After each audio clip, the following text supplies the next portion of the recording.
முதல்ல FATF பாரிஸ்ல meeting நடக்குது.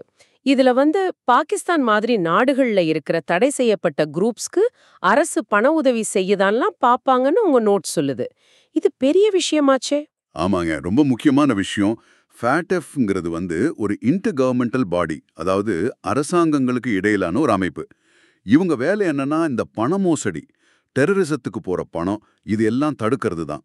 ஓ, இதுக்காக கொள்கைகள் உருவாக்கி எல்லா நாடுகளும் அதை ஃபாலோ பண்ண வைக்கிறாங்க.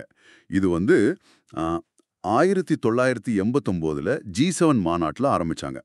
முதல்ல பண மோசடிக்கு மட்டும்தான். அப்புறம் அப்புறம் 2001க்கு அப்புறம் டெரரிஸ்ட் ஃபண்டிங்கையும் இதுக்குள்ள கொண்டு வந்தாங்க. அப்போ இது ஒரு மாதிரி குளோபல் ஃபினான்ஷியல் வாட்ச்டாக் மாதிரிங்களா? யாரெல்லாம் இதுல மெம்பர்ஸ்? எப்படி ஒர்க் ஆகுது? கிட்டத்தட்ட அப்படி சொல்லலாம். ஹெட் குவார்ட்டர்ஸ் பாரிஸ்ல இருக்கு.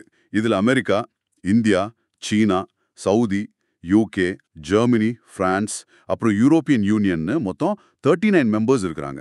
இந்தியா எப்ப சேர்ந்துச்சு? இந்தியா 2010ல மெம்பர் ஆச்சு. இது இல்லாம இவங்களோட ரீஜனல் பாடிஸ் மூலமா ஒரு 180க்கு மேல நாடுகள் இது கூட கனெக்ட் ஆயிருக்காங்க. இவங்களோட பரிந்துரைகள் தான் உலக அளவுல ஸ்டாண்டர்ட். சரி, இந்த கிரே லிஸ்ட், பிளாக் லிஸ்ட்னு நியூஸ்ல வருமே, அது என்னது? ஒரு நாடு அதுல போனா என்ன ஆகும்?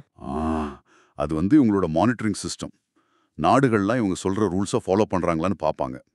சரியா பண்ணலன்னா, அதாவது பண மோசடி, டெரரிஸ்ட் ஃபண்டிங்கை தடுக்க சரியா நடவடிக்கை எடுக்கலன்னா முதல்ல கிரே லிஸ்ட்ல வைப்பாங்க. ஓ, அது ஒரு வார்னிங் மாதிரி. கரெக்ட். ஒரு வார்னிங் பில் மாதிரி.